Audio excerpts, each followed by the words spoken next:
The familiar blue and purple lights of The Late Show with Stephen Colbert studio glowed warmly as the host settled into his chair after his nightly monologue.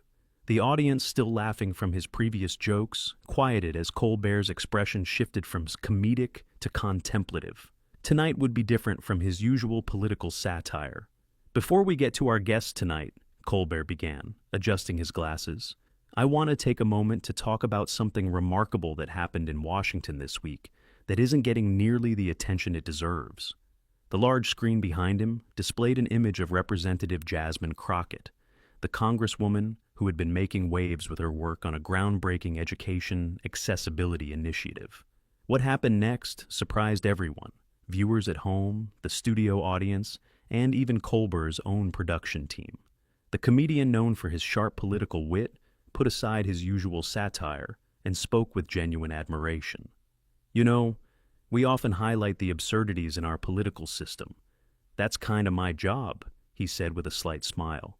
"But tonight, I want to applaud the extraordinary efforts of Representative Jasmine Crockett, whose tireless work on the Educational Opportunity Act represents something all too rare in politics today: genuine commitment to improving people's lives regardless of political advantage." The sincerity in his voice was unmistakable. This wasn't a setup for a punchline or political commentary.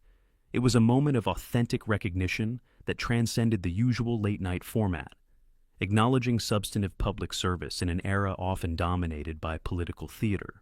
Before we continue with this remarkable story, please take a moment to like this video and subscribe to our channel for more content that celebrates moments when public figures rise above division to recognize genuine dedication to the common good. To understand why this moment between Stephen Colbert and Representative Crockett resonated so deeply with audiences across America, it's important to appreciate the unique journeys and authentic characters of these two public figures. Stephen Colbert, now 59, had evolved from a brilliant satirist on The Daily Show and The Colbert Report into one of late night's most influential voices. After initially building his career playing a satirical conservative pundit character, his transition to The Late Show had allowed viewers to see more of the real Colbert, a thoughtful person of faith with deep interest in substantive issues beneath his comedic exterior. Those who knew Colbert beyond his television persona often spoke of his genuine intellectual curiosity and empathy. Former guests noted how, off-camera, he would often continue conversations about policy or social issues, displaying knowledge and concern that went far deeper than his comedic approach might suggest. A colleague once observed, "Stephen's comedy comes from a place of actually caring deeply about the state of our democracy and the welfare of ordinary people." Over the years, Colbert had mastered the art of using humor to address serious topics, making complex issues accessible while still respecting the intelligence of his audience. Though his show certainly had a political perspective, he had occasionally surprised viewers by showing respect for public figures across the political spectrum when they demonstrated genuine conviction and integrity. Representative Jasmine Crockett had followed a very different path to public prominence. Before entering politics, she had worked as an education attorney, representing families from underserved communities, fighting for equal access to quality education. Her transition to politics came from a realization that many of the individual cases she handled reflected systemic issues that required policy solutions. Elected to Congress in a closely watched race, Crockett had quickly distinguished herself through her methodical, evidence-based approach to legislation. Unlike many first-term representatives who focused primarily on building their media profile, she had devoted much of her time to the unglamorous work of crafting detailed policy solutions to long-standing educational inequities. The Educational Opportunity Act that had caught Colbert's attention was the culmination of months of Crockett's behind-the-scenes work, bringing together unlikely allies to address the growing gap in educational access across America. The legislation included provisions for expanded early childhood education, investment in struggling schools, teacher development programs, and innovative approaches to digital learning access, all designed to ensure that a child's zip code wouldn't determine their educational opportunities. What distinguished Crockett's approach was her focus on substantive results rather than partisan positioning. She had worked methodically with education experts, parents, teachers, and even skeptical colleagues to craft legislation that addressed real needs rather than scoring political points. While passionate in her advocacy, she consistently emphasized evidence and practical solutions over ideological talking points. We'd love to hear in the comments section if you've ever witnessed a public figure set aside partisan considerations to acknowledge good work being done by someone they might not typically align with. These moments of genuine recognition remind us that beneath our political differences, most people share a desire for constructive solutions to our common challenges. The context for Colbert's unexpected acknowledgement was a media landscape that typically rewarded conflict and controversy over substance. Education policy, despite its fundamental importance, rarely received primetime coverage unless it became embroiled in the culture war controversies. Crockett's methodical, solution-oriented approach was exactly the kind of substantive work that usually went unrecognized in favor of more sensational political stories. What no one anticipated was that Colbert's decision to highlight Crockett's work would soon amplify her efforts far beyond Washington policy circles, bringing national attention to both her approach and the educational challenges she was addressing. The Late Show studio that evening had been prepared for the usual lineup of celebrity interviews and comedic segments. The production team had been surprised when, during their afternoon meeting, Colbert had insisted on adding a segment about Representative Crockett's education initiative. "This matters more than another celebrity anecdote," he had told them, "and our audience deserves to hear about it." As Colbert continued his unexpected segment, the screen behind him displayed footage of Crockett visiting schools in underserved communities, meeting with teachers and parents, and working with colleagues across the aisle to gather support for her legislation. "What's remarkable about Representative Crockett's approach," Colbert explained, "isn't just the substance of her education bill, though that's impressive enough. It's how she's gone about it. In an era when most political communication is designed for viral clips and fundraising emails, she's focused on the unglamorous work of actually solving problems." He highlighted specific elements of Crockett's legislation. Her bill addresses early childhood education access in rural and urban communities, creates new pathways for teacher development, expands broadband access for distance learning, and establishes innovation grants for schools, trying new approaches to persistent challenges. The audience, initially unsure where Colbert was heading with this unusually serious segment, now listened with growing interest. This wasn't the political satire they had expected, but something more substantive, a genuine recognition of meaningful public service that transcended the usual partisan framing. Colbert continued, "What's particularly noteworthy is how Representative Crockett has built support for this legislation. Rather than starting with ideological positions, she began by documenting actual educational disparities and their impacts. She brought together teachers, parents, administrators, and experts from across the political spectrum to identify what's actually working in American education." He showed a clip of Crockett speaking at a community forum where she emphasized that educational opportunity shouldn't be a partisan issue, but a shared American value. "Every child deserves the chance to develop their full potential," she said in the clip. "That's not a Democratic or Republican principle. It's an American commitment that goes back to our earliest days as a nation." What made Colbert's highlighting of Crockett's work particularly powerful was how it contrasted with the typical media coverage of politics. Rather than focusing on conflict or personality, he was drawing attention to substantive policy work that would impact millions of American families. "Now, I know what you're thinking," Colbert said with a slight smile. "Stephen, have you lost your edge? Where are the jokes about Congress? Don't worry, we have plenty of those coming up later. But sometimes it's important to recognize when our public servants are actually serving the public." The audience responded with genuine applause, not the prompted response common to talk shows, but a spontaneous recognition that Colbert had touched on something important. He continued with a personal note that further elevated the segment beyond typical late-night fare.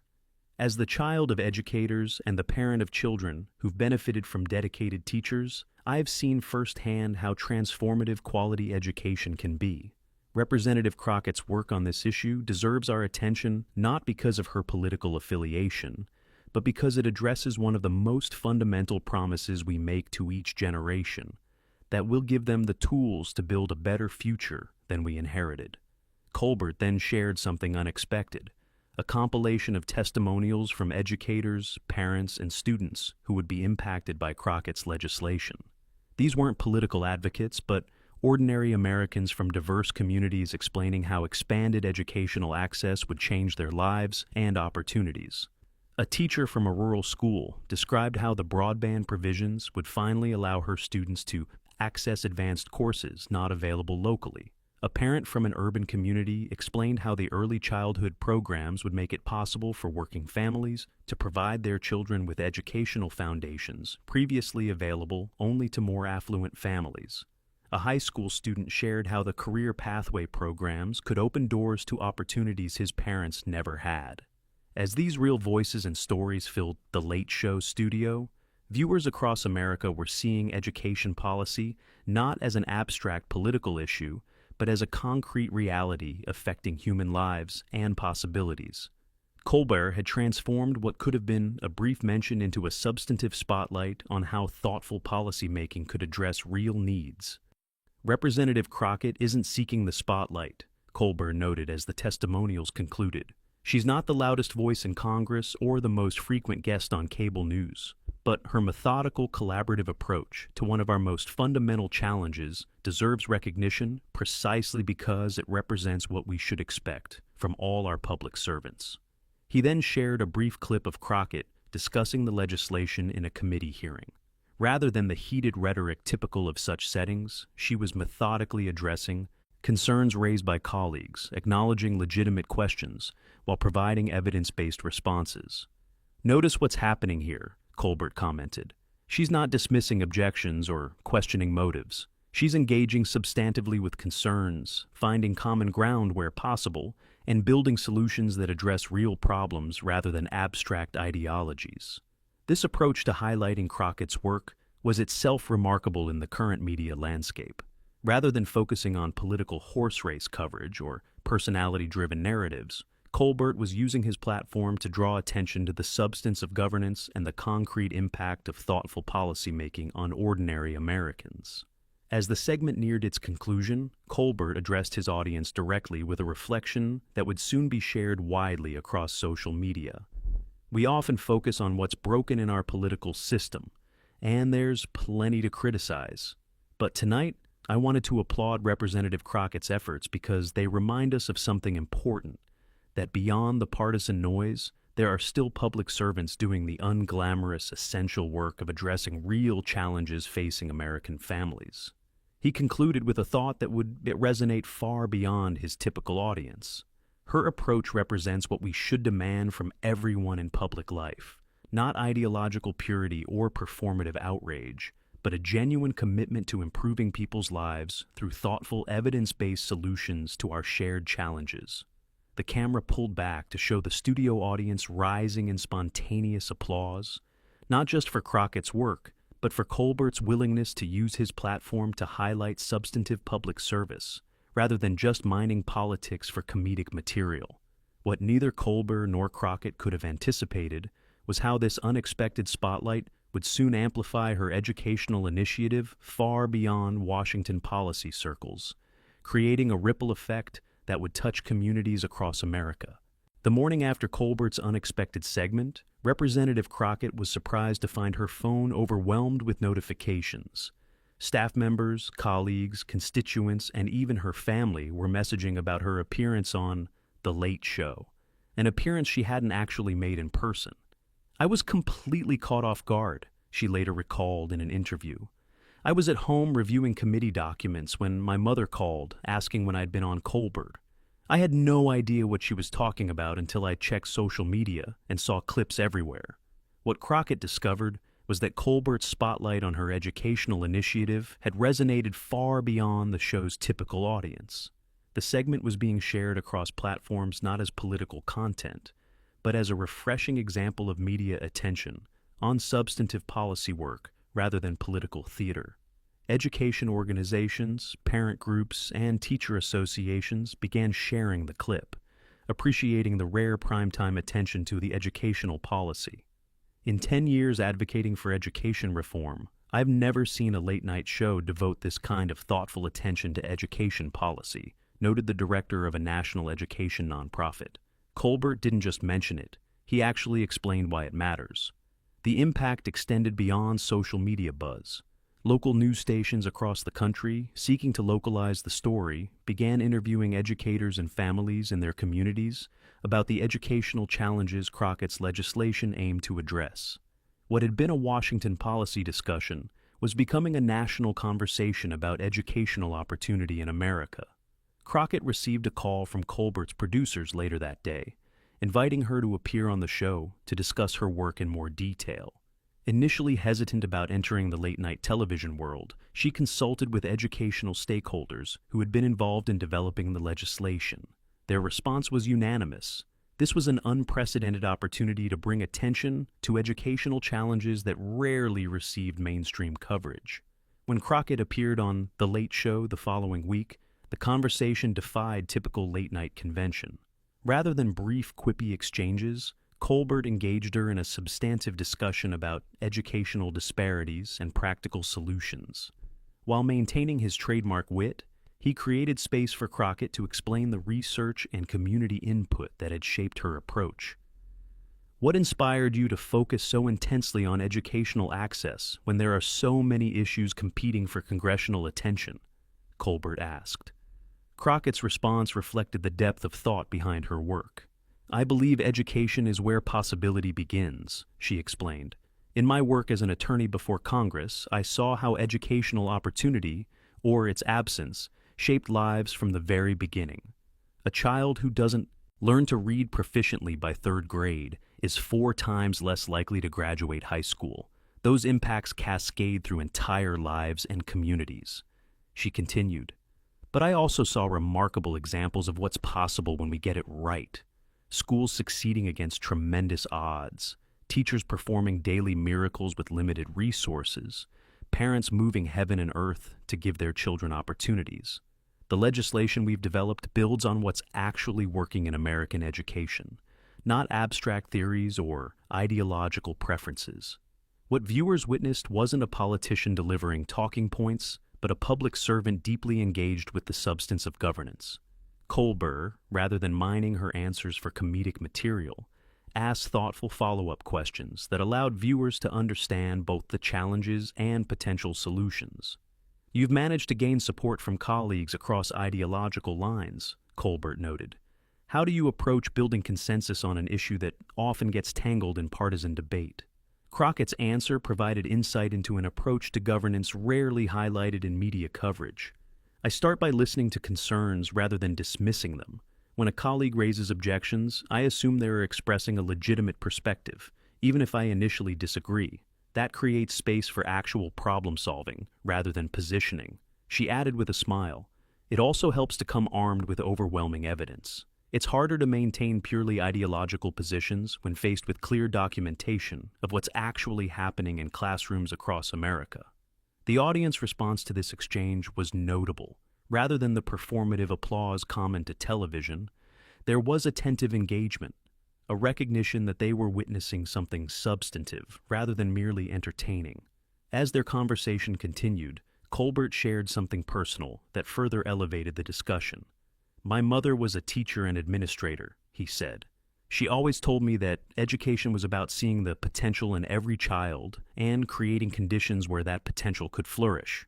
Watching your work on this legislation, I see that same fundamental commitment. Crockett nodded in recognition. That's exactly right. Behind all the policy details and funding mechanisms, the heart of this effort is a belief that every child deserves the chance to develop their full potential, regardless of where they were born or their family circumstances. This exchange, genuine, substantive, and focused on the concrete impact of policy choices, represented something rare in American media coverage of politics.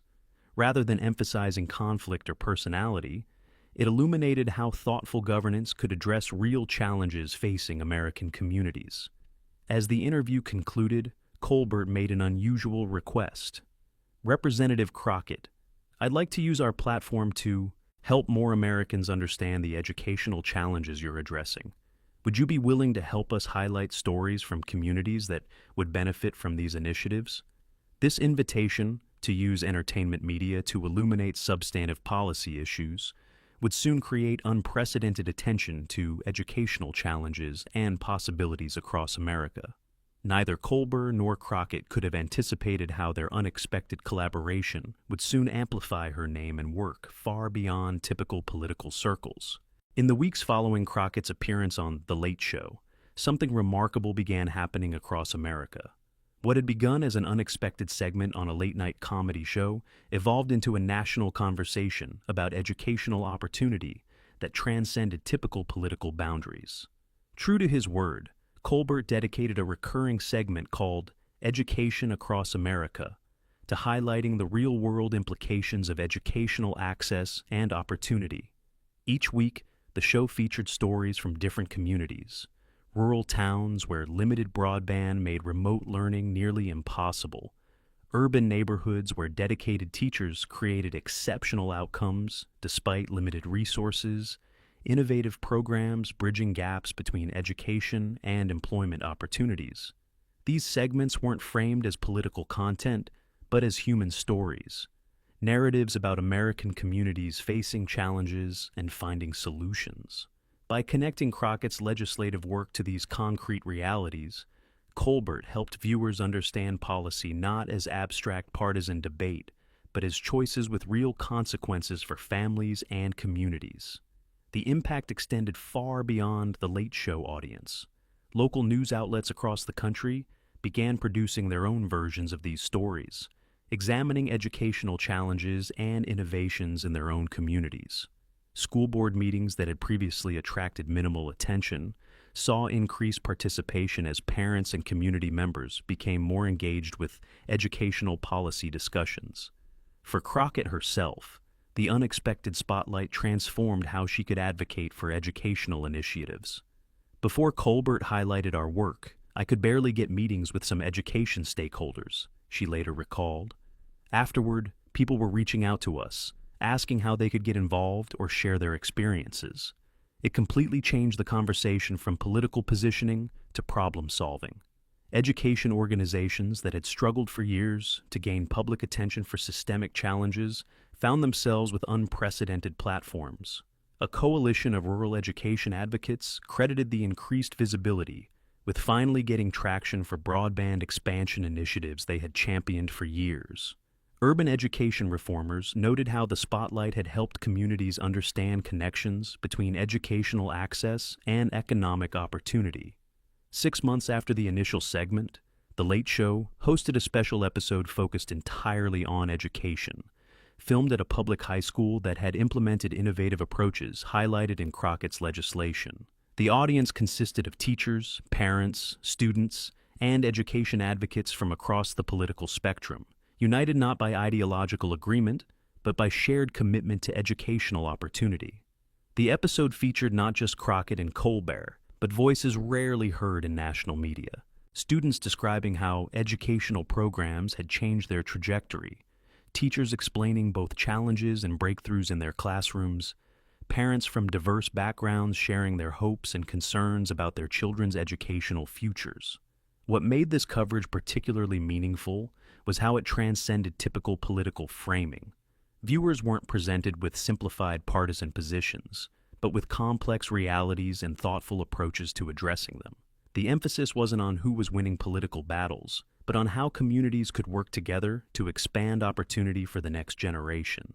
This approach resonated deeply with audiences tired of reductive political coverage. A national poll conducted 8 months after Colbert's initial segment found that 73% of Americans across political lines expressed increased interest in educational policy discussions, with 68% reporting better understanding of how policy choices affected educational opportunities in their communities. The impact on the legislation itself was significant.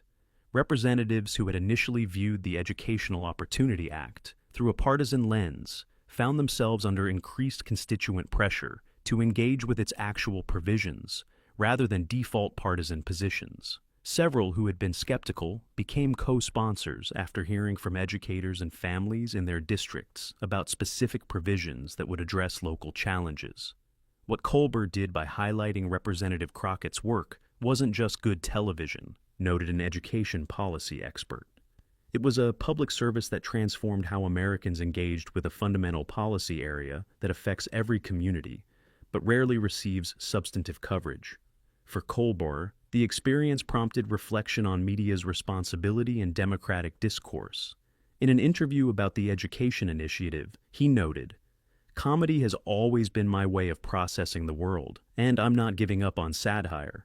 But I've realized that we in media have tremendous power to shape what issues get attention and how they're understood. Sometimes that means going beyond the easy jokes to highlight work that's actually addressing our shared challenges." Crockett, meanwhile, found herself increasingly recognized not primarily as a partisan figure, but as a champion for educational opportunity. While maintaining her other political positions, she leveraged this broader recognition to build unusual coalitions around educational initiatives, bringing together stakeholders who might disagree on other issues, but shared commitment to expanding opportunity for young Americans. A year after the initial segment, Crockett and Colbert co-hosted a national education forum that brought together practitioners, policymakers, parents, and students from across the country. Unlike typical policy conferences dominated by experts and insiders, this event centered the voices of those most directly affected by educational policy choices: teachers working in diverse settings, students navigating educational pathways, families struggling to access opportunities. "What Representative Crockett and I have tried to do," Colbert told the assembled participants, "is create space for Americans to engage with education not as a partisan issue, but as a shared commitment to our children and our future. The details of how we achieve educational excellence and equity matter tremendously, and reasonable people will disagree. But the fundamental goal of ensuring every child has genuine opportunity to develop their potential, that's something that should unite us across all our other differences." Crockett echoed this perspective. This work has never been about partisan advantage or ideological purity. It's about recognizing that in a democracy, our shared future depends on how well we prepare each generation to meet challenges we can't yet imagine. That's why education has to be a national priority that transcends our political divisions. The forum concluded with the announcement of a new initiative, the American Education Collaborative, designed to connect innovative educational approaches across diverse communities, share evidence about what was working, and build broader coalitions to support effective educational policies at local, state, and federal levels. Perhaps the most meaningful legacy of Colbert's initial decision to highlight Crockett's work was how it changed public engagement with educational policy. In communities across America, school board meetings and education forums saw increased participation from diverse stakeholders. Local news outlets dedicated more coverage to substantive educational issues rather than just conflicts or crises. A high school teacher in Michigan described the shift. "For years, we struggled to get community attention on the real educational challenges we face.